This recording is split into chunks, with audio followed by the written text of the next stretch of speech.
Happy Thanksgiving, Juice Crew family. Happy Thanksgiving. Happy Thanksgiving, everybody. Although, let me give some clarity. I know Thanksgiving is past already since you guys are seeing this, but as this is recording as of right now, it's still not Thanksgiving. So, happy Thanksgiving, everybody. Big football games coming this Thanksgiving, too. Which game are you guys most excited about? I think Dallas plays. Who does Dallas have? I kind of forget right now off the top of my head. Detroit has Chicago, though. Detroit has Chicago. We'll call that a trash game, honestly. Well, I mean, and then New Orleans caps tonight against Buffalo. I know that. Detroit plays every Thanksgiving, and I just feel like their game is always the worst one. Like they start off Thanksgiving, they're early in the day, and it's just like. Yuck. It's for a reason. It is for a reason. It's one of those things like you just have to get your early game just out the way because people are going to be getting ready, going to grandma's house trying to get the food. So let's just get the lines out the way. That's the game they have on when you're starting to cook the food. Like nobody paying attention. We just got in the background. We can hear this stuff like that. They always gonna give Dallas prime time. Yeah. I'll tell you what. I got a quick Thanksgiving story for football actually, real quick. So last year when the Saints. When you guys remember Alvin Kamara's huge? Yeah. I think what do you have 6 touchdowns? Yeah, guess who had to see him in fantasy that week? This guy. I never felt such a haymaker in fantasy in my entire fantasy career. I've never felt a left hook so hard in my entire life. Like I just kept stumbling. Falling, you already lost that week, D-Lo. You already lost that week. Once he got 3, it was like it was already over. And then he just kept on just... Mind you, if you get 2 touchdowns, you had a hell of a day. Like, you get 2 touchdowns, you're no complaint. As a fantasy owner, if you're a running back giving me 2 touchdowns, I can't answer for Kamara was looking at D-Lo's opponent bench, or his starters, like, look, relax. I don't have to do nothing this week. I got y'all back. Don't worry about it. Right. But I got a funny... No, it's not even a story. Y'all want to know what my dad told me yesterday for this Thanksgiving? He said dinner's going to be served at 4 p.m. Mark my words. I started laughing. Have you ever started dinner at 4 p.m. in the Johnson house? We have never started dinner at 7 on Thanksgiving. I don't even know where 4 o'clock came from. He said, Ty, I swear, this is going to be the time. We started, from all the food he sounded like he was getting, I don't know if y'all started I don't believe when I see it. I mean, OG, he holds it down on the grill. Shout out to him. But, just speaking of Thanksgiving food, what's the go-to favorite must-have dish? Like, I need to have that on the plate every Thanksgiving. Shoot, for me, it's between, I was talking about this with my girl too the other day, but I'm going to have to say it's between 2 things. It's between the mac and cheese. That's what I was thinking too. And for me, the sweet potatoes. Oh my God, bro. My grandma's sweet potatoes are off the chain. I have to have those 2 on my dish. If I don't have sweet potatoes and mac and cheese, something is wrong. Something is wrong. Let me ask you this. Because like you said, Grandma had sweet potatoes for you.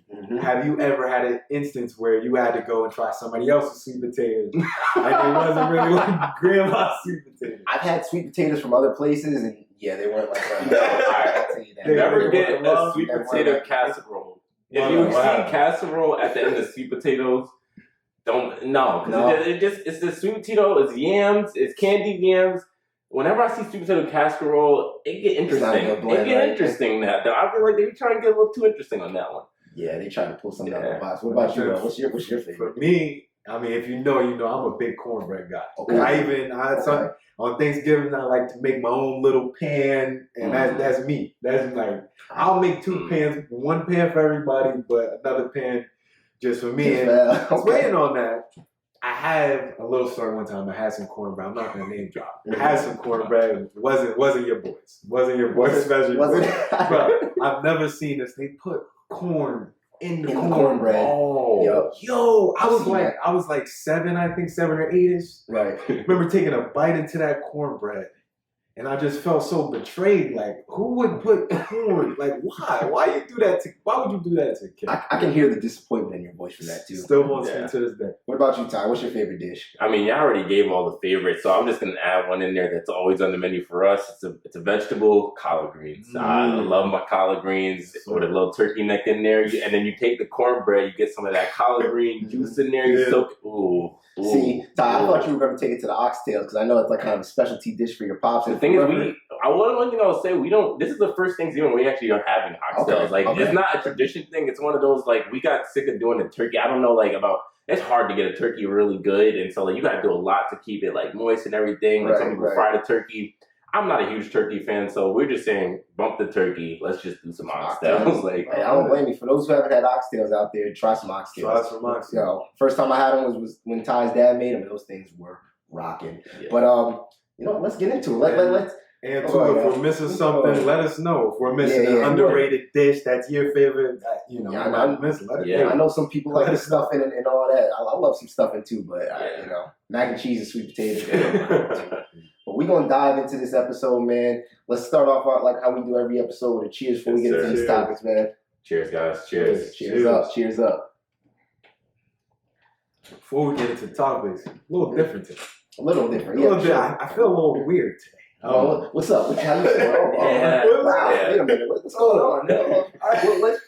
Wait a minute. There's a lot going on. I know it threw me off. I didn't even notice. I feel like an imposter right now. I don't have my Yankee cap. Mm-hmm. I'm not in the cut. For those who are listening right now too.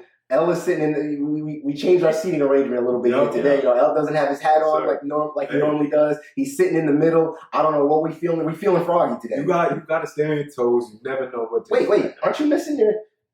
Yeah, I got my shirt on. I don't know. Oh, the most important part. This always got the never changes. And I just want to say something.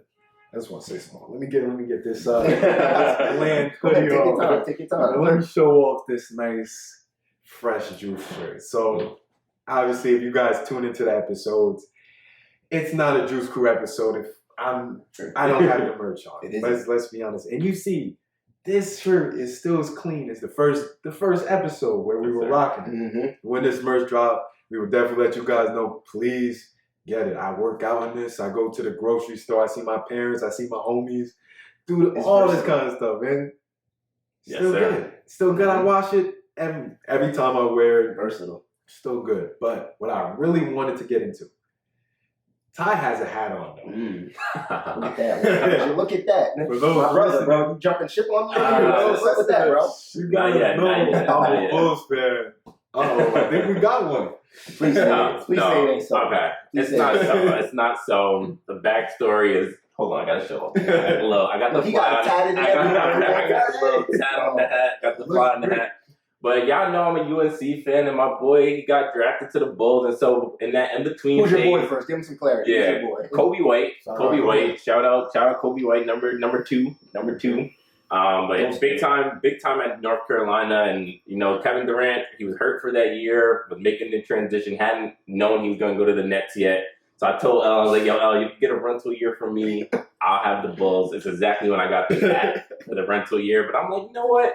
Let's throw the Bulls hat on. But now I want to kind of get into something a little different. I didn't tell them about this. We plan for every episode. For those who do podcasts, you gotta prep your stuff. You gotta get your topics in order, know your points. I didn't even want them to know what I was gonna say because I am so hurt as a basketball fan this year. And I'm looking at my Nets. They don't look bad. They're 12-5, but I'm just unhappy. I'm unhappy. I feel like our team is incomplete. I want to see Kyrie Irving. And I just keep getting annoyed by more and more things. And I'm going to run through them all. First, the incoming New York City governor or mayor. I can't even remember. He's probably the mayor. His remarks on the Nets as a Nets fan are just asinine. They don't even make sense. He's talking about Kyrie can help this team. I know it's up to the Nets and the NBA. I don't care. You have the power to change the laws to get Kyrie on the court. If you're a Nets fan, you do that. Secondly, I want to get on the media attention on Kyrie. So unfair. He was not predicting this to be a challenge for him. We went over this in the past episode. I am tired of hearing these pundits go on TV, go on air, and crucify him for something out of his control. Him and Kevin Durant probably have the best communication and relationship right now. I think we should just leave it how it is. Forget that. Third, James Harden, you're playing better, but I need triple-double, Houston Rockets, step back, sidestep, tween, cross, James Harden. I need him and Brooklyn. Skip through the lane, all of it, Euro step. And then, this is the real point I want to make. Guys, the Brooklyn Nets need to come back to New Jersey. And I get it. If you're a New Yorker and you're watching this, you don't like it, I don't care because you probably don't care about the Nets either. You're probably a Knicks fan. We're never going to have the New York market the way the Knicks does. Such a mediocre franchise that has 1 year, can't even get out of the first round, and their fans are going nuts. But they are blowing up in that building, and we have people talking about our fan base because it's a New Jersey fan base. Stilo, do you like driving to New York City? I sure as hell don't. Do you like that traffic? Barclays Center, that trip is a monster, man. But we make our trip out there, man. We find a way to get out there and support the team. But I will say you this: a lot of times in the Brooklyn arena, I feel like we're just getting rampaged by other fans. Yes. Like when we went to the Heat game, like there was so many Heat fans. You know, I know Stephen A. mentioned this the other day when they played the Warriors. You know, they had a bunch of MVP chants for Stephen Curry. Meanwhile, we got the whole, we got probably the runner-up right now. How you gonna get Stephen Curry? Yeah, so I just feel like we get infiltrated a lot in the Barclays Center. I mean, man, it's crazy. I don't know if it's because New York City, the tourists and everything, but gotta go back to New Jersey. And we were in New Jersey. Kyrie probably wouldn't be dealing with all these extra protocols of New York, and the fans would be out because Kyrie is a Jersey kid. And so we were in New Jersey.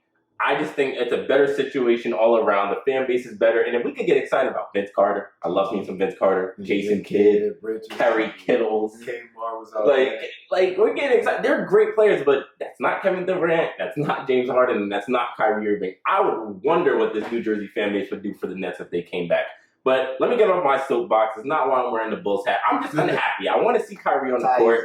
I miss seeing that box office show. And then I'm just a season ticket holder, as some of you might know, for the Nets. And I just feel like I'm cheated this year. I'm just cheated, man. We're going, and then like D'Lo said, there's all these fans in there, I'm just glad I go in there sober and have my calm place because honestly, if I went to a game and I was not having the best day, I might have something to say. So guys, now we got some Thanksgiving talk. Ty had his little Nets rant there. I know he was feeling on me to get that out. I'm not happy, guys. Had to get that off his chest. But we have a new segment for you guys. Ty kind of wanted to introduce to you guys. But before we get into that, Ty, you have a word you want to give to the to the crowd? Of course. We've been saying this for a couple episodes. I hope our listeners and viewers are getting it into their minds, but this episode is sponsored and brought to you by By the Villa. The Villa is a sneaker, streetwear, and vintage clothing store brand located in Richwood, New Jersey. The Villa carries the most exclusive, sought-after sneakers and clothing on the market, from Jordans, Dunks, V-Lone, Essentials, and so much more. The Villa provides the hottest items at the best prices, whether you're from America or across the world. The Villa ships worldwide, giving people from all over the chance to get their hands on the most popular brands and fashion items. The Villa gets you new inventory every day, so don't miss out, and follow them on Instagram @BuyTheVilla. That's BUY The Villa, and check out their website at www.buythevilla.com. And you can order from wherever you are in the world. The link will be in our description for you guys to go check them out. And then also too, just shout out the Villa. Just recently bought some shoes from there, so nice. They took care of us like always, and they'll take care of you guys. So check them out. Check them out for the drip. Yes, sir. Yes, sir. But as D'Lo mentioned, we do have a new segment we want to introduce. It's called Where's Waldo? I don't know if you guys remember Where's Waldo when you were a kid looking in that book. Where it used to be in the most weird places. On top of buildings, under in the perfect. They got his striped shirt and he behind the zebra. You're supposed to see how you supposed to see Waldo. But we're gonna put a sports twist on this. We're gonna do a little bit of an NBA side of it. But you'll be seeing a lot of this throughout the year. We're gonna mix in some of this. But to kick it off, or to explain some background, I'm going to throw out a name for either me, D'Lo, or L, and we're just going to talk about if this person was healthy or playing with their team right now, what would things look like? And so I'll get it started. Where is Kyrie Irving? Shit, I wish I knew. I hope he's doing well. Kyrie, if you happen to listen to this, we love you. We support you. Get the Nets back to Jersey, Kyrie. Talk to Joseph Tsai. Tell him to come back. But no, Kyrie is with the Brooklyn Nets. I think we all know what this team would be doing. I think, teams are right now averaging about 107, 108 points per game. Last year, they were almost at 120 points per game. Definitely a scoring gap there. And so for a team that's not going to be able to play the best defense in the world, that could be undersized at guards from time to time, having that extra offensive boost Kyrie Irving brings to this Nets team, I think we really are looking at this team like they're guaranteed to the finals. With what Kevin Durant is doing, James Harden probably feels like he has to do a little bit more than he should. Kyrie Irving, if you're back on the Brooklyn Nets, championship roster. But moving on to the next one, we got another surprising team for some. I think that all of us kind of knew what the Warriors could do. But, D'Lo, where's Klay Thompson? Well, for one, I'll give you guys a little bit of an injury update. He is moving ahead of schedule. I did see earlier today, actually, that he is participating in some 5-on-5 practice. And he should be back before Christmas, hopefully. But, they're already first in the Western Conference right now. And, right now they have a bunch of young guys that are playing very well for them. Jordan Poole's been taking over that two-guard position, and they've been playing on Gary Payton's son a lot. But, I can't see Klay Thompson bringing this team down. There's only one way from here. And Klay Thompson, he's not a guy he's not a stopgap guy who's going to come in and create all this controversy. Even though they're playing well, I don't see him as someone who's going to mess up their chemistry. And I also think they're going to kind of bring him along slowly. They're not going to, just full out, just throw him out there, ramp him up all the way, to the beginning of the season. Toward Christmas when he comes back. But, I think he can only help this team. He's going to spread the floor for them even more. He's going to be able to take the load off a little bit of some of those other guys, including Steph Curry. Steph may be able to take some nights off if Klay obviously comes back to what he is. And even if Klay doesn't come back, I still think that they'll just be better with him out there. As a veteran. Exactly. Just his presence out there, veteran leader, champion. And he'll be able to help those young guys like a Jordan Poole, elevate their own game. So I think, Klay, whether he comes back, fully healthy or not, I think the sky's the limit for the Warriors, and I think he'll do great things with them. Klay Thompson, basketball needs you. Definitely good dude to have, good person to have in the league. Landon. Yes. Where is Zion Williamson? Mr. number 1 overall pick. Man. Zion, where you at, my man? Looking at the Pelicans right now without Zion, they are 3-15. And I sit down and watch their games. And B.I., who just came back, B.I. and Valanciunas screen and roll with everybody just standing along the sides and watching. That's not good basketball. That's going to get you 3-15. They need Zion just to add that other element of offense, get something new, because it's easy to key in on B.I. when you have Josh Hart just standing in the corner. They got Gary Temple. And I guess, not yet. I guess. Not moving the needle. So, they just really need Zion, especially just sparked that excitement in the city when Zion was there, when he was making the All-Star appearance. They had games, they had people coming out. Real quick, too, just to piggyback off your point, I guess not to piggyback off, but just to bring, since we're talking about Zion Hill, we had this discussion in our group chat, too, when that draft class came out. It was 3 guys. It was Zion, it was Ja Morant, and it was R.J. Barrett. Now, as everybody knows, R.J. Barrett and Zion both went to Duke University. I would say, I think I'm pretty sure RJ ended up leading them in scoring while they were at Duke. But that was a heated, kind of back and forth debate, because at the time before we really even saw Zion on a college stage, RJ Barrett was the one dubbed as, the number 1 overall pick. Top dog. Exactly. Top dog, number 1 player in the country, things of that nature.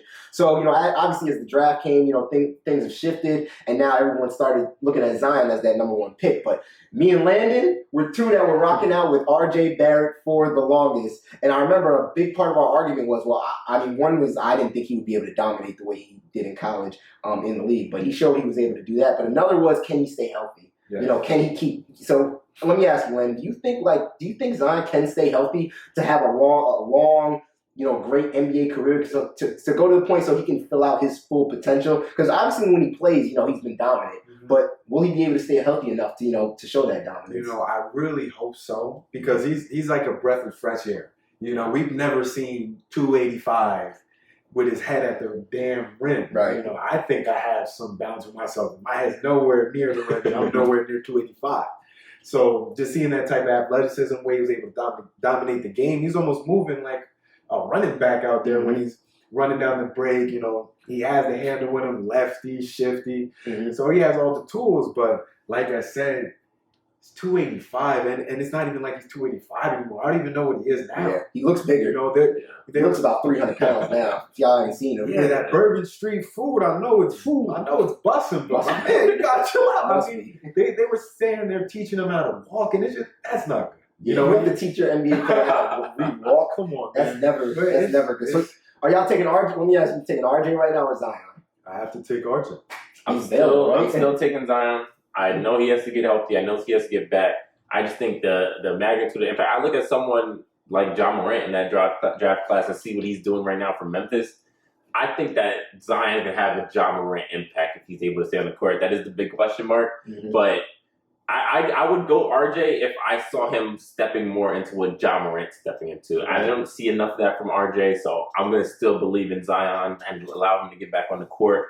However, if we finish this season, we barely see Zion, and then we have some other injury that comes up next season, I'm probably going to have to move off my Zion argument, and it's going to be a little interesting. I feel you. I mean, I love RJ. You know, he right now he's got too many ups and downs. He's very volatile, as we like to say in the stock world for Utah. He's very up and down. He fluctuates like crazy. I just wanted to see him obviously, get some more consistency. But staying on top of injuries, we'll shift next to the Where's Waldo segment now on a load management. We like to call it a minor thing for him, Kawhi Leonard. So Ty, what do you think about Kawhi Leonard?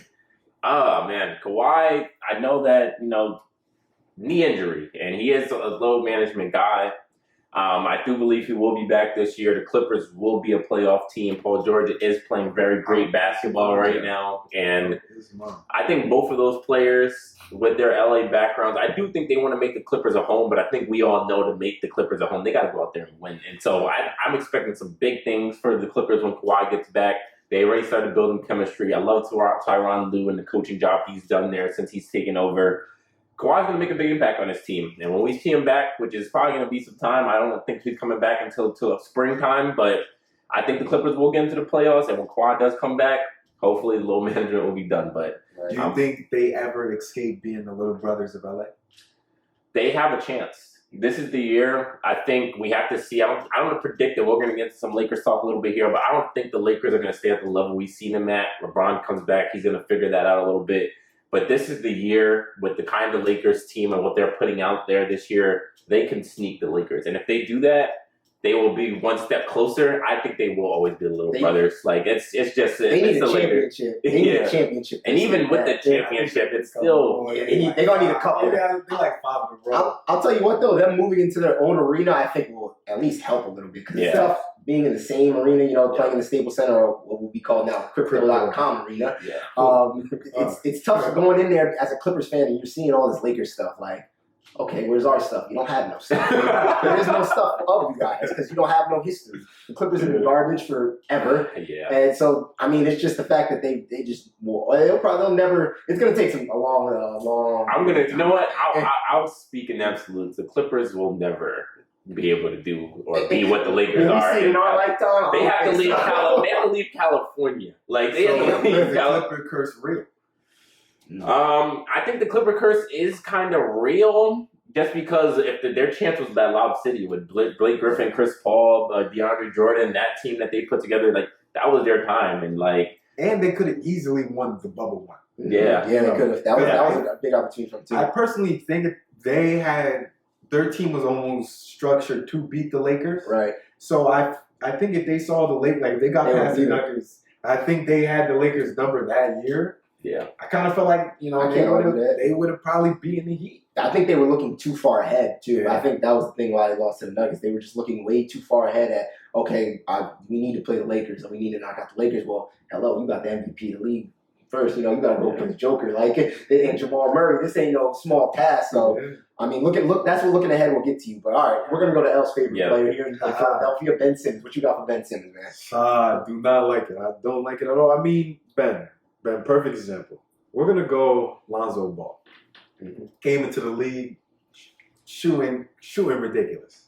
Took all the criticism. He was in LA, so it's not like he wasn't in a major city like Philly. Definitely heard about it. Had his father yapping. Big X on his back. What did Lonzo do? Slowly progressed through the years. Started just fixing the shot. Now, I look at his release. He has such a quick release, and it's correct. It's fine. It's not a sore to watch. It's not across his face. So my thing is, Ben, it's not a secret what you have to do. Right. It's not like it's a mystery. Do I have to play harder? No, you have to work on your jump shot. I know you guys can attest to this. When we walk into the gym, how do you not just put up a couple bunnies and just put up how do you not form shooting? I just don't know. I mean, he's just so. I just don't know. He doesn't even try. Exactly. He doesn't try. Look at a person like Giannis who was airballing just a couple of years ago, or even in the playoffs or whatever. Airballing free throws. He doesn't care. He still shoots and lights out. But Ben Simmons underneath the rim, is passing it. You know, when Trae Young is contested now, I mean, Embiid's out, but they went from the first seed to the 10th seed now. Yeah, and if you're gonna play like that too, Ben, I mean, you got to change your position, man. You got to be a big. Like, you got to run big. I mean, I saw someone say this too, but for him to play like this, I feel like this is more of a Draymond Green role. Like, Draymond doesn't have the ball. Draymond has the ball in his hands a lot, but he's not too many times bringing the ball up. They give him the ball a lot of times at like the high post, whatever, and then run a lot of action off from there. You know, he can turn and face. Now he can make a decision from within the 3-point line, doing handoffs, screen, and things of that nature. So I think he would thrive in like a Draymond Green type role if you're not gonna shoot. Like if you're not gonna shoot, you have to play that type of position, man. My thing is too, it's like he gets into these open gyms every summer. Mm-hmm. It's almost like that Melo with the hoodie effect. But at least Melo puts up damn jumpers in the regular season, and he been balling this year. He's been saving the Lakers' ass. But Ben Simmons, he's coming off the screen and roll to his left. He's pulling up smooth. He's taking side steps in open gyms. Right. And this is against NBA dudes. But then it comes out to when it really matters, and he's not putting up shot attempts to the floor. I hear you. Yeah. So I guess to follow up real quickly on that, Ben Simmons gets, let's just say, for all intents and purposes, suits back up, playing with the Sixers right now. How does that team look with Ben Simmons? Let's just say jumper's still not there. Just give me the same exact Ben Simmons I had last year. Are they better, though? I like better than what they are now? I think with all the accusations and just the drama within the team, I don't think that can ever go back. It's almost like chemistry. I forgot who told me this, but it's almost like that drama is almost like squeezing some toothpaste out. It's easy to squeeze it out, but once it's out, you know, it's hard to get it back in. It's damn near impossible. So with that relationship, especially between him and Doc, I just feel like there's no trust there. Yeah, and Embiid and all that kind of stuff. It's no trust. It's a lot of passive aggressive side comments, read between the lines. Right. I don't think you can't fix that. Yeah. No, got it. And our last one for Where's Waldo? I hope you guys are enjoying this segment. It's going to be back for you. This one's for D-Lo. I did kind of want to talk about Tobias Harris because I know D-Lo loves Tobias Harris so much, but we're going to go to the Nuggets, a team that did knock off the Clippers in the bubble. Jamal Murray. D-Lo, where is Jamal Murray? Man, first of all, I hope Jamal gets back soon. I'm not sure where he is on his rehab schedule, but hopefully he can come back this season because they need him. I mean, right now, it's not a dire situation to have him, but a glaring stat that showed out to me was, you know, they're still in the playoff hunt. They're still over above 500 because Joker is one of top 10, maybe probably even top 5 players in the world right now. But the glaring numbers, their offensive production, and they're only scoring 103 points per game. Now, to give you some context, there's only 3 teams below them. Ooh. Like, you feel, and when you hear these teams in the West that are below them that score less than them, it's the Pelicans, it's the Rockets who have 1 win, and it's the Oklahoma City Thunder. So that just shows you context right there. Like, yeah, they're winning and they're clearly doing it on the defensive end, but they're lacking a lot in the scoring department. Yep. And obviously, you lose a 20-point per game per score like Jamal Murray. Your team's going to take a hit on scoring possessions. So I've actually been surprised that they've actually been able to win so many games not scoring the ball at that high rate like they usually do. But, you know, with Jamal Murray back, that will elevate their offense. And I think that shoots him into, you know, a real-time title contender. If Jamal Murray can come back, he is what he was before, you know, he got hurt. So, definitely. Just to quick add to your point, so with Jamal Murray and even Michael Porter being out, how do you see them when they come back? Do you think they actually make it to Western Conference Finals? Are they a second-round team? Right. It's tough because the West is a gauntlet, man. Yeah, it's tough. And they're going to be, I mean, by the time Jamal comes back, it's going to be late in the season. It's going to be real late trying to get his stride, you know, ramp him up for playoffs. So I don't think they'll be able to get to the Western Conference Finals, even if he comes back, unless he comes back, you know, playing out of his mind, which I don't really see realistic just because of the way they ramp players back now. You know, a lot of them come back slowly. You know, they're going to reel them in slowly. They're not going to push them out to 40-minute, high 30 minutes just for the playoffs. So I don't see them making the Western Conference Finals. I think there's definitely other teams. You know, the Suns are balling right now. I don't think they're better than them, even with him. Obviously, the Warriors, you know, the Jazz have been balling. The Mavericks, just name a few. The Lakers can get their shit together. Yeah. So I don't see the Nuggets getting to the Western Conference. And it's a quick one for us all. Quick one-word response. Who's more important to come back? Jamal Murray, Klay Thompson. I'm going to go Jamal Murray just because the Warriors look formidable. And I know Klay Thompson's going to give them a big boost, but Jamal, I think, is what makes this Nuggets team able to talk about a conference championship. I'm going to go Klay Thompson because even with, with Steph and his role cast, they've been playing tremendous. Mm-hmm. It's just with them, I'm worried. I'm just concerned when it's playoff time. Because it's always sweet regular season, 82 games. You're not really sitting down and scouting players. You're just playing them one day, and then you have to focus on the next team. You're not sitting down for a 7-game series and actually, looking at tendencies in players and really trying to stop them. So when I think when Klay Thompson comes back, just having that championship experience and that trust with Steph, I think that's very important for the Warriors. Yeah, I agree. I'm gonna have to go Klay Thompson. Just off the fact I think that he just takes them to another level, especially on the defensive end if he comes back healthy. That'll help definitely some of the other guys, alleviate some of the pressure from the other guys having to guard. Jordan Poole is the best defender out there usually, so that'll definitely free up and take some pressure off those young guys, especially when the playoffs come. A lot of them are unexperienced. I think that's when you're really going to see Klay Thompson's impact is going to be during the playoff times. It might not be the regular season because they're going to slowly ramp him up, like I said, but you'll see his impact during the playoff time. That experience is huge when it's going to come there. So sticking with some more NBA talk, we gotta visit these conferences, East versus West. We talked about how tough of a gauntlet the West is, but we do have some teams that's popping up in the East right now. So let's start in the Eastern Conference. Who do you guys have as the best team in the Eastern Conference? D'Lo, let's start with you. Ooh, gonna start with me. I mean, y'all might think I'm biased, but I don't think I'm really biased on this. But I gotta say the Brooklyn Nets, man. I mean, to me, KD is the best player in the world. Right now, the Nets are still rolling. I mean, with all that controversy that everybody's been talking about, the Nets slacking, they're in first place. They're 12-5. Like, that's pretty damn good. Like, to me, that's pretty damn good. Their splits at home, I'm real curious to see that, too. Their splits at home are very good. I think they played well, whether in the Barclays, 6-3, on the road, 6-2. So that really doesn't have too much of an impact on them. They're a little short-ended on the bench. They're not as deep as some of those other teams, but I think they're, obviously their two top gunners are so heavy hitter compared to others, two top shotters on everybody else's team, that I think that kind of balances it out for them. So I think the Nets are definitely the best team in the East right now, even though, I know people are going to say they took the loss to Milwaukee. Their losses came to good teams. They lost to Milwaukee, they lost to the Bulls, they lost to the Warriors. We're still looking for that staple win. But it is still early. It's still very early. And for them to not have that staple, they've been beating up on teams that they should beat up on. They just need that one good win, I feel like, to get themselves feeling good and to get their swagger back, to get their mojo going, And then I also leave that Kyrie Irving element out there just because, God forbid he comes back. He comes back, then this team is easily the best team in the East. Yeah. But I think even without him, I think they are, in the Eastern Conference, I think they can still find a way to come out just because Kevin Durant is that dude, and he can do some special things once the playoff comes. And right now, they're I got to look at the record. They're sitting at the top of the East, man. Yeah, no, I agree. I do believe the Brooklyn Nets by the end of the season, I will look at them and be like, that is the best team in the East. But right now, I got to show love where love and credit is due. And you guys think I'm going to the team that's on my hat, but I'm not going to go there. I'm sticking with the defending champions right now. I know they have a record of 9-8. They have missed Chris Middleton and Drew Holiday for a big portion of this season.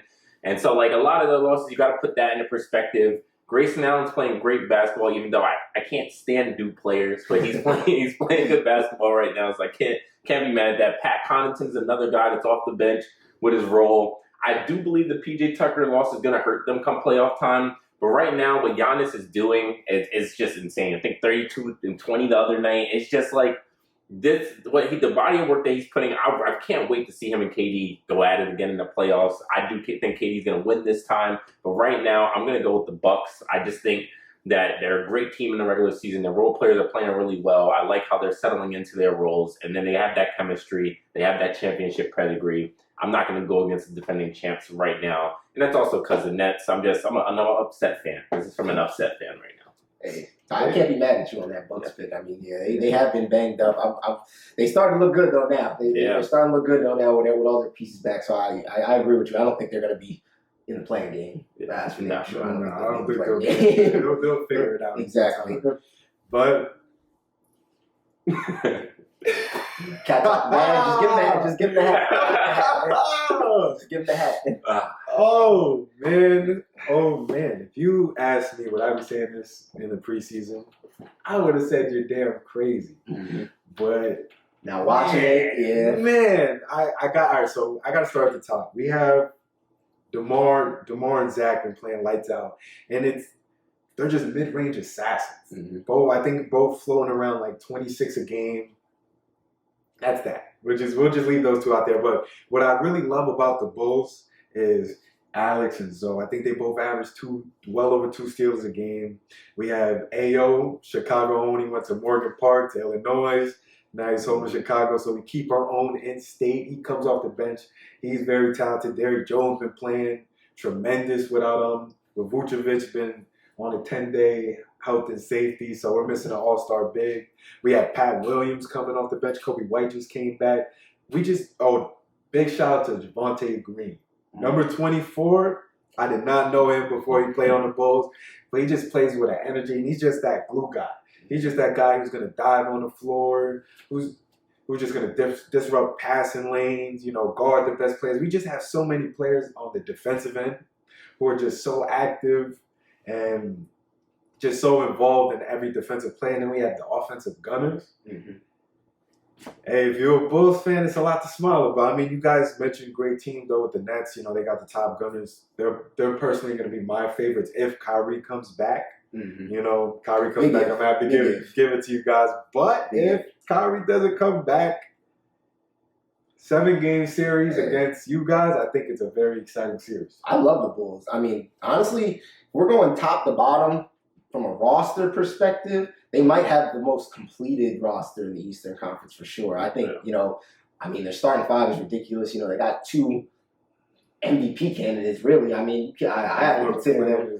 DeMar and Zach are MVP candidates, and then you got guys coming off the bench like Caruso, doing their thing. Lonzo's played well. You got Vooch got to come back from COVID. My only thing that scares me with them, and this is more of long term in the playoffs, looking down the road, is their inexperience in the playoffs. I don't think any of those guys besides Caruso, shout out Bron for that ring, but any of those guys besides Caruso really has playoff experience. As a Bulls fan, does that scare you at all? Does that scare you at all when the playoffs come?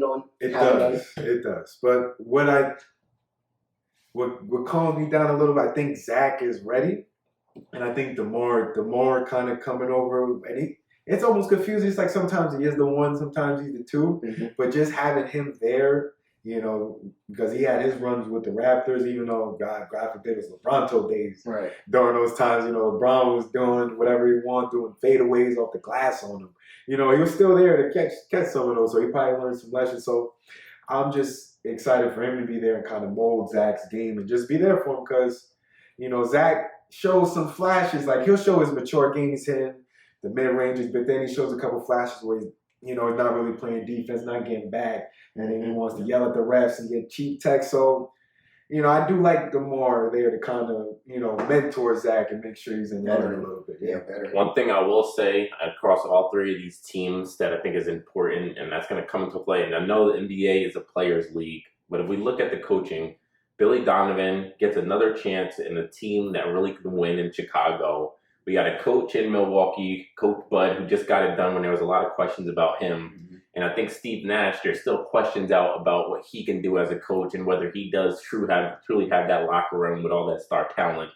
Those 3 coaches are really going to dictate who's going to be the best team in the East, I think, at the end of the season. Even though it is a players' league and the players are obviously going to have a deciding hold of that, I'm anxious to see what the coaches is. But let's move on to the West. Let's look on the other side of things. And talk about who is the best team in the West right now. I'll start it off.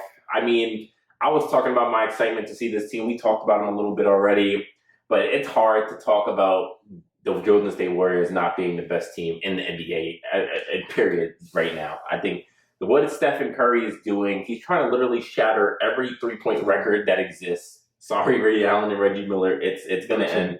And I know me and D'Lo had this conversation. If Steph Curry wins another championship right now, we legitimately might look at this guy and say he's the best point guard of all time. Like, the way he's transcended the game of basketball with the 3-point shot while also still being able to get his teammates involved. Not a player that needs to dominate the ball. Like, I love me some Russell Westbrook, but Steph Curry will run around screen after screen after screen, and being in that offense and the way that team looks, being able to play off the ball, play off each other. None of them need to dominate, go one-on-one. It's really system, move the ball. they just look great. And this is another thing I looked at earlier. The Warriors are scoring the most points per game this season and giving up the second least points per game. So they're doing it on both sides of the court right now.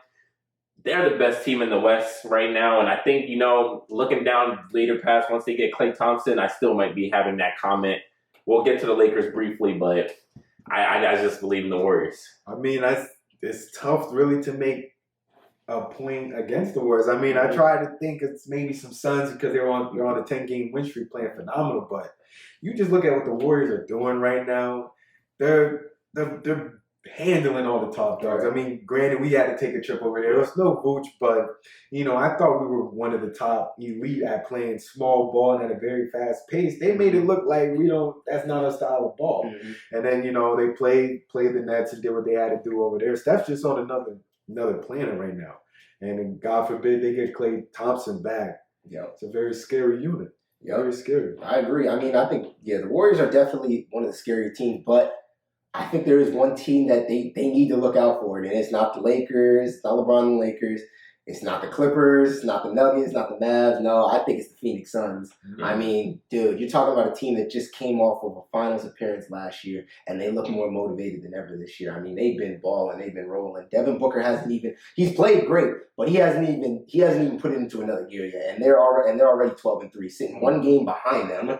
So for them, they've been keeping pace with that Warriors team. And Steph, the difference for that is, I feel like Steph has been playing out of his mind. And like I said, Devin Booker, is just catching his stride. I don't even think Chris Paul has even played some of his best games yet. I think I'm pretty sure he's top 5 in assists right now. But I think he's still even got some wiggle room to kind of to bridge that gap. He's still got some room. He's gonna get better throughout the season. I think DeAndre Ayton can even play better. Now they have that experience now, especially for their young guys. Mikal Bridges.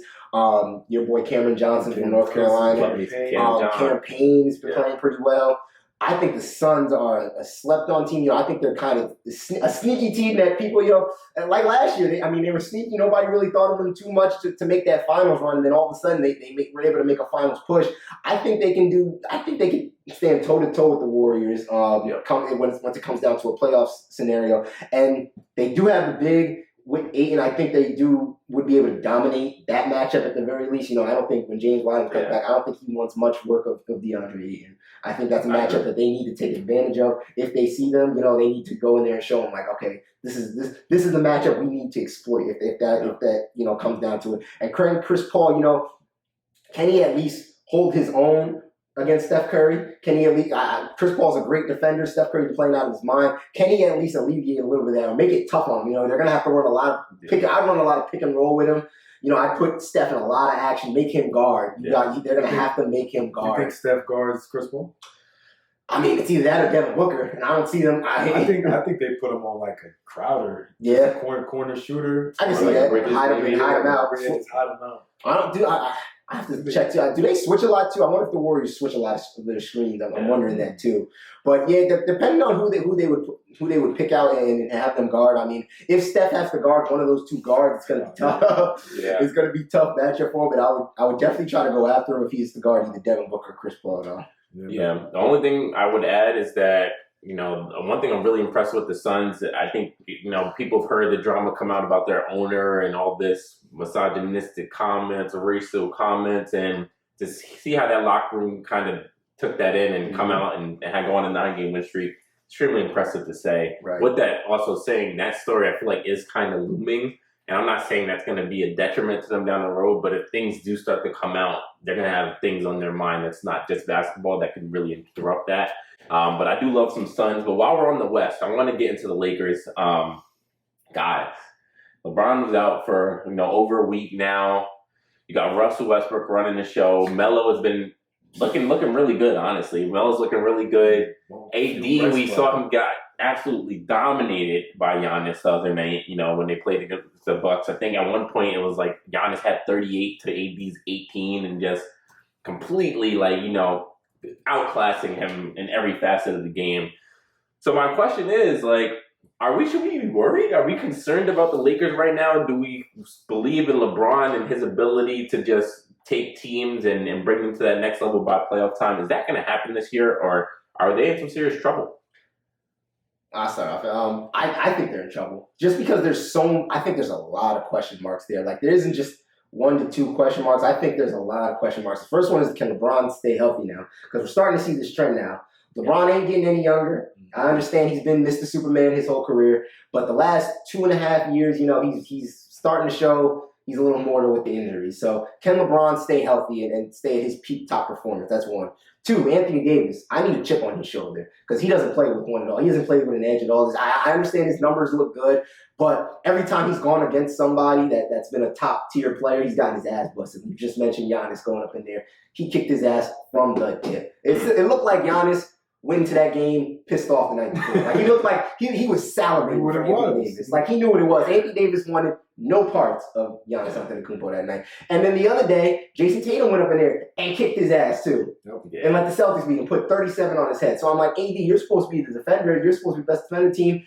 But these guys are coming in there and they're looking at you like, I'm about to kick your ass, bro. So AD, I need to see more of a chip off his shoulder. Plus the team itself isn't playing that well of a defense as well. Like that was their staple when they won. Like guys were flying around, closing out, playing a one solid defensive unit. Now they're giving up almost 110 points per game, giving up the most points in the Western Conference per game. Yeah. They're giving up the most. Like that's crazy. Would you ever think the Lakers would be giving up the most points in the Western Conference per game, man? A combination of all that, and then lastly, Russell West. Not even that. I got 2 more points actually. Their shooting, lack of shooting that they have. Nobody seems like they can hit a jump shot consistently on that team. And then lastly, Russell Westbrook. He's looked pretty bad. Yeah. I mean, he's looked pretty bad. I know you guys saw the highlight where this guy, he almost lost the ball. Like he's trying to dribble it, pick it up off the dribble, and then he just shot a turn. Like he just does. It's just some of the nut things that he does. It's like, yo, bro, what are you doing? And he's averaging 5 turnovers per game. Like he's killing them in crucial situations, especially down the stretch. He's been killing. The only bright spot for the Lakers, honestly, has been Carmelo Anthony. Melo's been playing out of his mind. Was he 38, 39-year-old? How old is Melo now? Melo's got to be 39? No, he's not that old. He's got to be, 30? 37? I think he's a little older than LeBron. I would say 30. I want to say 36, 37. He is 37. Yeah, so 37. And he's been playing the best out of all of them. Yeah. I mean, so yeah, I think the Lakers are in trouble. There's a lot of question marks that they gotta, and plus, like we mentioned, all those other teams in the West now they gotta go through. It's not gonna be easy. It's not gonna be easy. And usually with LeBron, I give him faith. Like, you know what, Bron, if anybody in the league can manage it, Bron can manage it. I've seen what he's done with the 2018 Cavs. But it's just with this team. Yeah. Not with this team. I don't think they get it done. It's funny, one of my homeboys, I'm not gonna drop his name, but he bet me 100. Lakers on. Nah, you gotta drop his name. Appreciate you for that. It's not. It's looking like free money. How you let Landon take the field? Like how do you? I don't understand his logic behind that. You just let Landon. So you got a 1 in 30 chance now. And L said, I'm going to take 29 out of 30. L said, this is an easy day to play odds makers. That felt like this. But, like you said, Russ having, 5+ turnovers, the lack of shooting. I believe he's shooting 40, 30, 68 from the field. It's 40. Yeah, he's 42% from the field, 30 no, actually it's 29 from threes. It's nasty. It's nasty.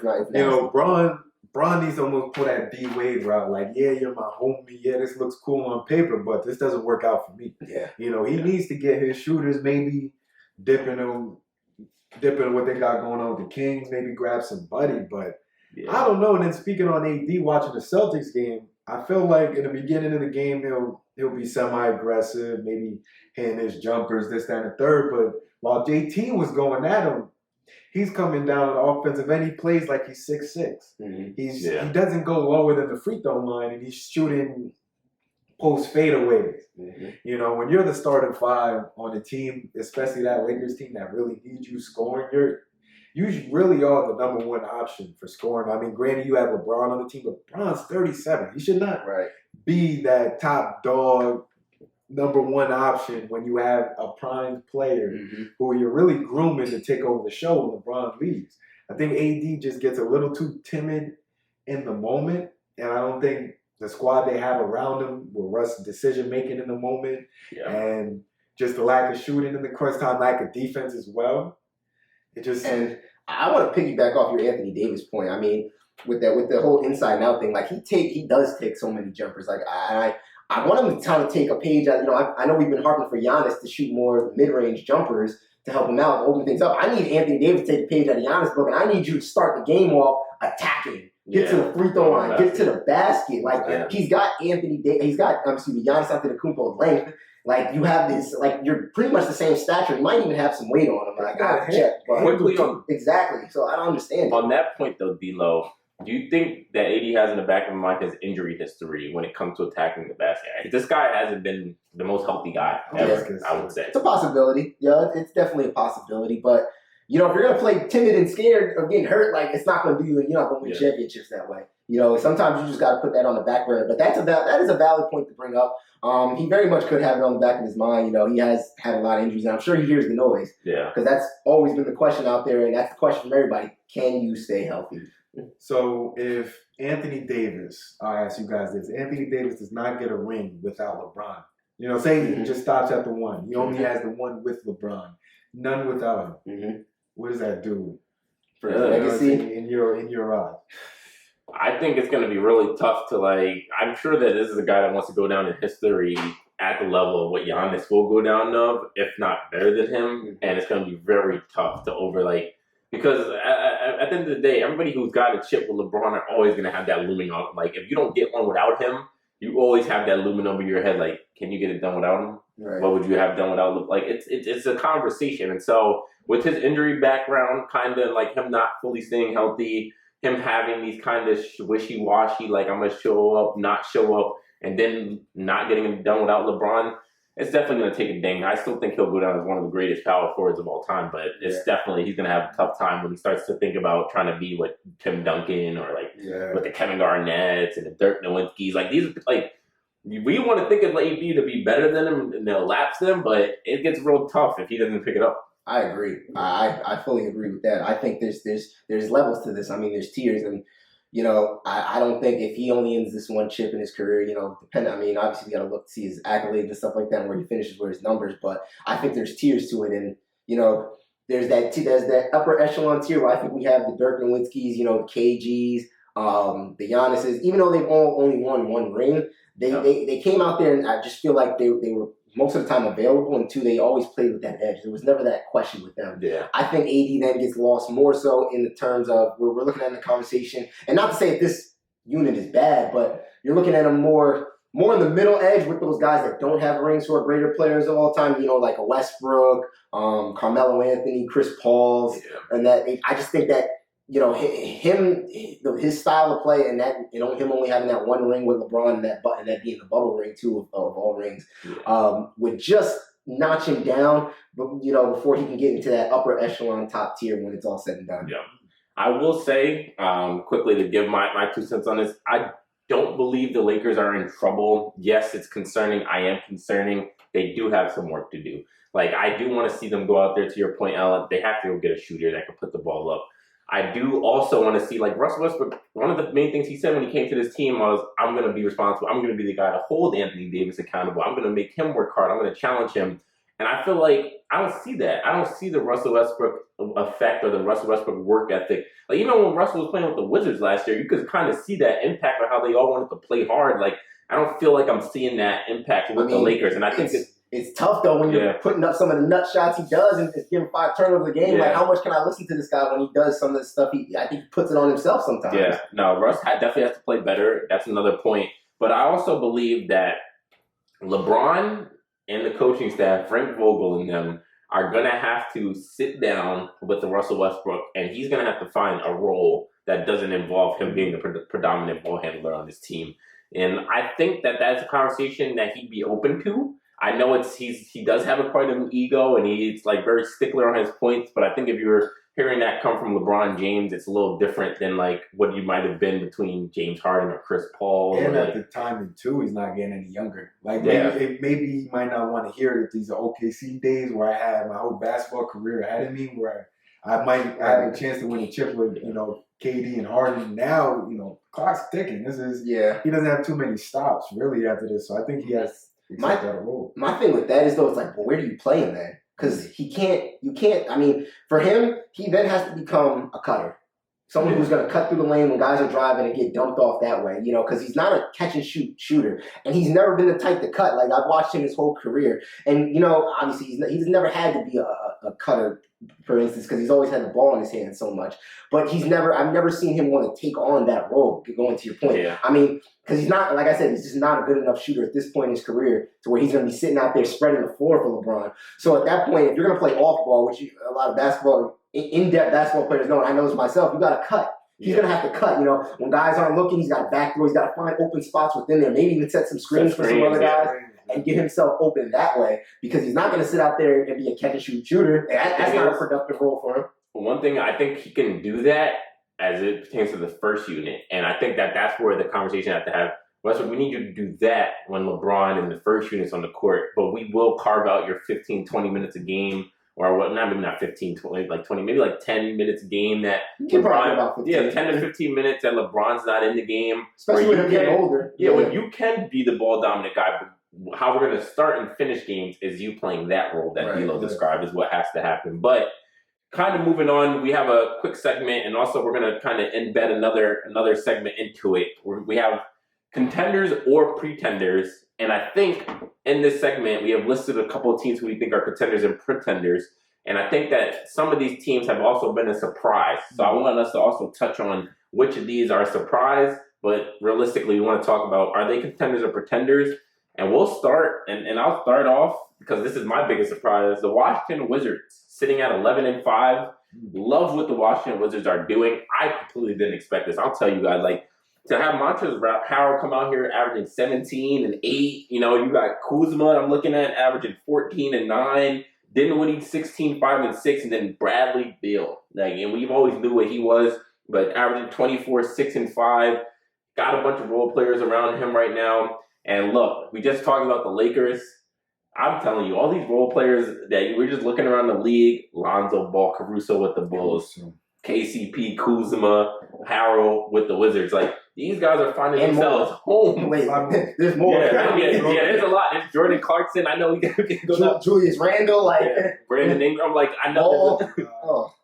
B.I. Damn. All these guys are Lakers. So Lakers are under a lot of pressure for that reason, because, that's another thing. Rob Pelinka has to do some work, because, these moves got you one championship. They better get you one championship to give up on this. But no, I definitely think the Wizards have been a surprise to me. I definitely think I want to see them play a little bit more tougher games on their schedule. I know they have 2 good wins over the Boston Celtics. They beat the Bucks, but that was without all their pieces. So I'd like to see them get a little bit better, build their resume a little bit more. But I think about a team like the Minnesota Timberwolves, who started off 7-3, now the 10th seed in the West, so they can hold up. This team looks like they're going to be around, and they'll flirt with that play-in 7-8 seed. And honestly, you heard it here first. The Wizards see the Knicks. Let's have a conversation about it. So for the Wizards, are you leaning more toward the pretender side or more toward the contender side? I'm definitely leaning more toward the contenders. It depends. I know it depends on what you're expecting them. I think the Wizards can get into the playoffs, and depending on who the first, if they happen to see the Knicks first, I love a Knicks upset. But I think they could definitely make the playoffs from that sense. Do I see them really? It's hard to see them winning a playoff series. Like I said, it had to be one of those kind of teams. Yeah. But I do think they'll sneak into the bottom of the playoff matchup and get knocked out in the first round. But contenders to get to the playoffs, and I definitely don't think we expected that. Okay, I hear what you're saying there for sure. All right, let's take it to L's Bulls now. I'm gonna let L take this one. The Bulls 11-5. What you got? Contender or pretender? Contenders, baby. Like I already said, we have a great team from on top to bottom. We have a lot of players who can do a lot of things. Lonzo's coming out to his own. And what I like most about a team is we're just having fun. Mm-hmm. That's the main thing about playing ball, especially when you're playing with a group of guys. You have that chemistry flowing. You're just having fun. It seems like you just play better. You're playing harder. I just like that, the culture we have, the atmosphere. And it doesn't hurt that I'm a Bulls fan. So, I just love them. I enjoy watching every game. Yeah, and I definitely think the Bulls are contenders. D'Lo, we have one for you. The Miami Heat, Jimmy Butler, Tyler looks like an animal, but I'm gonna let you hit on that. Big. Excuse me, I was about to say pretenders. Big contenders for me. I think the Miami Heat are definitely a contender. 2 years ago they were able to get to the finals. Last year was a little bit of a disappointing year, but I think that everything had to do with kind of Tyler Hero. He took a little bit of a step back last year, sophomore season slump, but this year, and I saw this coming, I predicted he would be the sixth man of the year this year. And so far, he's got the award locked up because he's been balling out of his mind. He came in. I saw some pictures from him. I think our man Steve, who used to go over to Rutgers North, he's now down. Actually, he's got a. He's working with the broadcast team. Not necessarily. I don't think he does broadcast the games, but he definitely works with the broadcast team. Working his way up. So I see you over there out there. Shout out Steve. But he took a picture, and I saw a picture of him on his Instagram, and he captioned, he's like, Tyler Hero looks bigger. And I'm looking at the picture, and I'm like, Tyler Hero is looking bigger. And I think that was always my question with him is he was always had such a frail body for the NBA. Like when he made that run in the bubble, like. He looked frail out there. Like, you could tell when he drove to the basket a lot, too, he was getting bumped off his spots a lot of times. 19. He looked like a 19 in a grown man. Exactly. And he had a tough time finishing, but now, for one, he looks confident as all hell, and two, he's getting more of an NBA body. So he's been huge for them. Obviously, getting Kyle Lowry, champion. And I didn't expect Kyle Lowry to go in there and do much, but his championship presence, and his grit, he plays hard. It's just part of the Heat DNA. He's just a glue guy that can just go in there and fit with that Heat culture. Yeah. So I thought that was a good pickup for him. Obviously, you have Bam, who does everything. Jimmy Butler is playing like a top 10 MVP candidate right now. I'd say he does everything for them as well. Great leader for that organization. Kyle Lowry, great. And then you got Duncan Robinson, obviously, out there to stretch the floor. So I love the Heat, and I think they'll be there at the end. I could see them being in the Final Four, at least for the Eastern Conference, and I do see them as a contender. Yep. We'll definitely have to revisit those, and maybe we'll have some more next time we talk some NBA contenders and pretenders. But we do have some NFL to get into here, guys. To wrap up our episode, we did talk to you guys about the Thanksgiving games, which you will have seen before this episode comes out. But we are halfway, a little bit, actually game over halfway through the season, and we have to talk about what we've seen. I'm going to quickly go off of the ESPN report card ratings going into the preseason, and then we're going to kind of have some dialogue around what's happened. So the number one team going in, they had the Chiefs. Clearly, we've seen their struggles early, but they seem like they're right in the ship. They're 6-4. Tampa Bay Bucks and Tom Brady had a strong start, but they were on a 2-game losing streak. They have my New York Giants coming up this Monday. That game will be decided by the time you guys will see this. We'll see what happens there. The Buffalo Bills coming at number 3, 6-3, but and very terrible loss to the Jacksonville Jaguars on their resume. Green Bay Packers, Aaron Rodgers. I know you didn't get the vaccine, buddy, but your team looks pretty good. You're 8-2.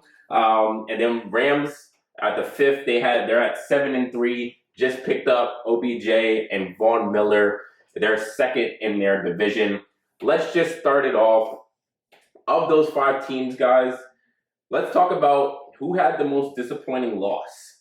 I will get it kick-started, and I am actually going to talk about the Tampa Bay Buccaneers. A, because they lost to a team in my division. B, I'm a Giants fan, and I hate being last in the division. And why did they lose to the Washington football team? I don't know. But Tom Brady, I'm not happy about that coming off a bye week. I know, I just think that he's a player that performs off his bye week. That was a big letdown for me. I do think that they'll get this shit back right, but if I had to think about a disappointing loss, I'm going with the Washington football team. I mean, that's, great point. I kind of got to go with the big elephant in the room. You mentioned it, but Jacksonville, Buffalo, 6-9. That was just a disappointing game to watch. Seeing Josh Allen. You have so much talent. And hell had Josh Allen as MVP favorite. MVP favorite because of the schedule. He's playing. I told you if he goes over there and raises his finger, it's not the better Josh Allen in that game. We can say that. The other Josh Allen, picked the ball, sacked him, for more recovery to the crib, I think. Yes, I know. I know it was a tough fantasy day, but yeah, that was just a disappointment because when you go to Jacksonville, especially with all the drama they've had going on that season, you almost don't want to look past an NFL team, but you walk in like, hey, we got Jacksonville this week. We can kind of flex our muscles a little bit. You have Stephon, who's supposed to be one of these top receivers in this game. You're trying to, I think it's a little not vacant with the receiver position, but it's a little up for grabs. You can definitely etch his name up there, but you're giving me 6 against the Jaguars. Mm-hmm. Yeah, come on, man. Yeah. All right, so most disappointing loss for me, that Bills loss is right up there. But I'm going to turn to the Kansas City Chiefs, and I'm going to turn to the loss where they had against the Tennessee Titans, where they just got absolutely shellacked. I think they only put up 3 points, lost 27-3. That was a disappointing loss to me because while I don't know, I mean, I thought it would be a close game. There's definitely people who thought Tennessee would win. Tennessee was at the crib. But for them to look that bad in that game was pretty surprising to me. I couldn't believe that they would only put up 3 points against a Tennessee defense that, I mean, they're playing better this year, but it's not world beaters over there. To hold Patrick Mahomes to 3 points, that definitely to me was the most shocking loss.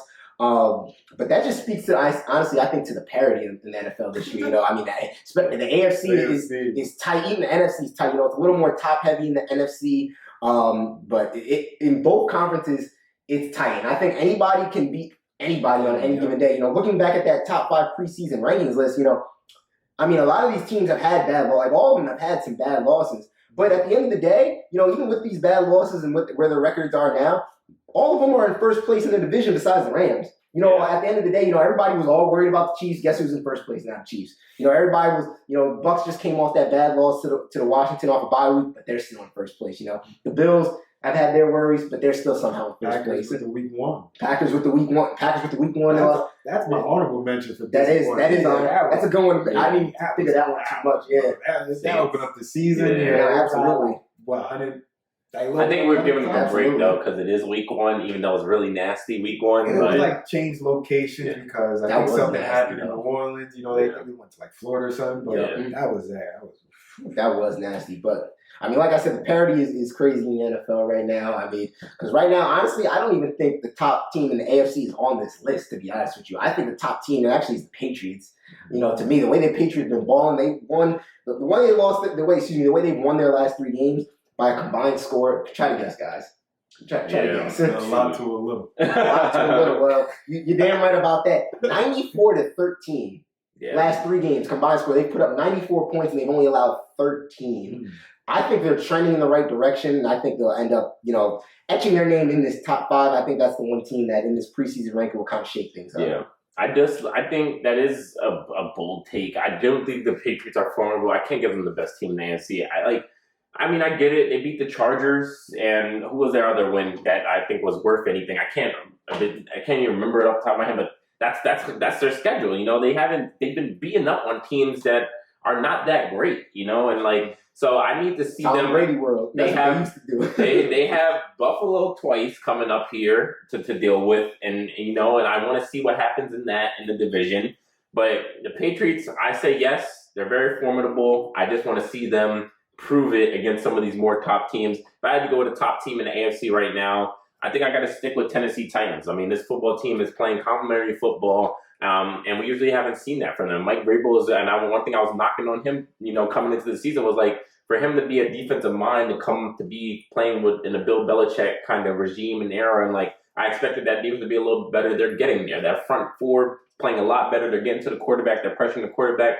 DBs are kind of holding up better than the past years, and they are supposed to get Mr. King Henry back for the playoffs. So I'm going to stick with the Tennessee Titans. They're top of the AFC right now from a record standpoint. I don't think there's much that gives me to discredit that. So give me some Tennessee Titans. They have some really good ones on their resume as well. So let me ask you this. So your Tennessee Titans, as much as I hate to say this, I'm a Colts fan. I got to give it up to them. They're playing phenomenal. But during the playoffs with the Titans, do you, Mr. Flawlin, trust Mr. Ryan Tannehill? No. But I trust the running game, and I trust that front four and what that defense has been able to do and the pressure they can get on quarterbacks. I think that Ryan Tannehill just has to go out there, not turn the football over, make good throws. You got A.J. Brown, and you'll have Julio Jones hopefully back for playoffs. You have the weapons around you. Just go out there, play your game, play within yourself. Let the running game and the defense take you home. And yes, I can get behind that. But I hear your point there. But to that, you want to talk about that, then I'll go to D-Lo and I'll say Mac Jones, rookie quarterback. Do you trust him in a playoff environment? So far, I trust him. I mean, the way he's trending right now, I kind of trust him. I don't think he's a kid who's trying to go out there and do too much. He reminds me of, again, not saying he's Tom Brady, but he's not going to go out there and do what the coach isn't asking him to do. Make this throw. Yes, coach. That's it. And he can make every throw that the coach needs him to make. So to go to that point, I don't think he has that much pressure on him as a quarterback in that sense. And I think their defense has been balling. They got a bunch of other, again, small names that you never heard of. that seem to be doing enough for them. They got two guys that run the ball hard back there, Stevenson out of nowhere and Damian Harris. They got a couple guys that out there receiver, the big two tight ends too, with Smith and Hunter Henry. So I do think Mac Jones can actually lead in, and especially if they're leaning on that defense throughout their playoff run, I think they can. But real quick, just to wrap it up, out of those 5 teams in the preseason rankings, I said I would throw in the Patriots there to add in there. Fly said he would add in his Tennessee Titans. Who are you adding into that top 5 list? Who would you have in there? I mean, granted, they didn't look too hot against the Broncos. They didn't look too hot. They kind of, they gathered it back with a dominating win against the Falcons. Granted, Falcons. Mm-hmm. But I like Landon, don't do this. Don't do it. And it's crazy. Before I say it, it's crazy because I'm gonna go on the record. I don't like the Cowboys, but fantasy football made me draft. Like I said, I drafted Dak Prescott, and got a CD from Tommy. Shout out to Tommy. So kind of like I think you won that deal. I did. A low key Cowboys fan, but they just have. I just like their offensive firepower. I like Dak. Dak's dealing. They have. They have Zeke for the ground and pound. They have Tony Pollard's like kind of like the Swiss Army knife. Got great burst out the backfield. They have weapons. They have an opportunistic defense. I think relies on the pass rush. I think, and also, I want to be on the record too. I mean, I called it off the record earlier, but the way to get Trayvon Diggs, what the league is figuring out, is throw some damn double moves at him, and you're gonna start getting Trayvon Diggs. I don't know why they keep testing him. And I gotta admit, too, Landon was screaming this from the beginning. Yeah. Before they figured out Diggs, like El was talking about this before, he was like, yo, why don't they double move him? And then all of a sudden, dudes started double moving him, and then they was getting him. So I was watching his coverage as soon as he sees the first. I mean, to his, I would do the same thing if I was a DB with a great pass rush. They're getting to the ball. Most likely, he's throwing it off that first. He doesn't have time. So he's just jumping. Yeah. Everything. It's like one of the things because I'm speaking from experience. How many times have you gotten like backdoored in basketball trying to, really trying to get job? And that works, like you mentioned, if that point guard has got ball pressure. If the ball handler has ball pressure, you probably can jump that pass now because it's a lot harder to throw that backdoor pass if you got ball pressure up at the top. So just like the Cowboys defense with their pass rush, if they have pass rush coming in there, you can't run no double moves. You ain't got no time. You ain't got no time to get all the way done. Yep. So, but all right. So Elwin with the Cowboys, like I said, I think the Patriots are a top 5 team right now, and then Ty got the Titans in there. But that's about that for this episode. Really, Elwin, I'm gonna let you kind of wrap it up from here. As always, thank you guys for tuning into the episode. We're really trying, just do our best to get all this content out for you guys. Really try to talk our sport because we enjoy sports, and if you tap in, you probably enjoy sports too. So it's just awesome to catch up with you guys. As always, follow us on Instagram at the.juicecrew, on TikTok as well at the.juicecrew. Look us up on YouTube at the Juice Crew Podcast. You can find us on Apple, Amazon, Spotify, all that kind of stuff. And then also my favorite part of the episode, the merch. I got mine on today too. See, we're labbing on some flavors for you guys. I know we always. It's actually, I have an update. We do have some prototypes for us 3 that are ready. I should pick them up this week. So hopefully after Thanksgiving, you guys will see some new, and hopefully shortly after that, we'll be able to get something right for you guys for the holidays. But it's Thanksgiving. I'm thankful for my co-hosts. We're thankful for our viewers. Thank you guys. And guys. Yep. Thank you for everybody. Thank you for the family. Give a shout out to the family real quick. Thank you sir. For guys. Of course. But that's about it, fellas. So I think that was a great episode, but we have to go. Until next time. See you later. Peace out.